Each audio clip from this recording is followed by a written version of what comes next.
অলিম্পিকে অংশগ্রহণ করেই নিজেদের প্রথম ম্যাচে বড় একটা ধাক্কা খেয়েছে আর্জেন্টিনা। কোয়ার্টারে উঠতে আর্জেন্টিনার সামনে এবার ভীষণ কঠিন সমীকরণ।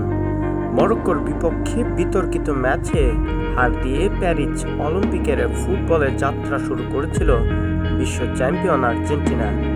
১.৫ ঘন্টা পর বাতিল হওয়া গোলে তারা ২-১ ব্যবধানে তিক্ত হারের স্বাদ পায়।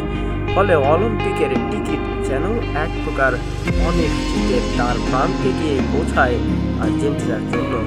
এরপরেও একটা সমীকরণ রয়েছে আর্জেন্টিনা ফুটবল টিমের জন্য। বহুল নাটকীয়তার পর মরক্কোর বিপক্ষে ২-১ ব্যবধানে তিক্ত হারের স্বাদ পায় আর্জেন্টিনা। ফলে অলিম্পিকে টিকে থাকতে পরের ম্যাচটি হয়েও পড়ে ডু অর ডাই।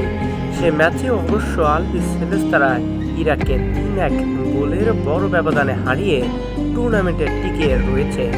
তবে কোয়ার্টার ফাইনালে উঠতে হলে তাদের মেলাতে হবে কিছু সমীকরণ। অলিম্পিক ফুটবলের বি গ্রুপে আর্জেন্টিনার সঙ্গে মরক্কো, ইরাক ও ইউক্রেন। আলবিসেলেস্তাদের প্রথম ম্যাচে হারানো মরক্কো নিজেদের দ্বিতীয় লড়াইয়ে ইউক্রেনের কাছে ২-১ গোলে হেরেছে। আবার ইউক্রেন তাদের প্রথম ম্যাচে ২-১ গোলে হারে ইরাকের কাছে।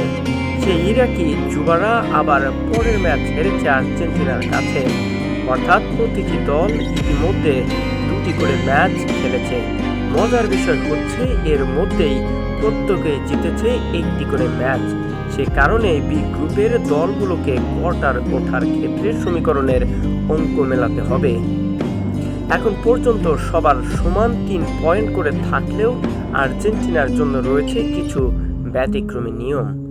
যথাক্রমে ২-৩-এ থাকা মরক্কো, ইউক্রেন ৩টি করে গোল করলেও হজম করেছে সমান সংখ্যক গোল।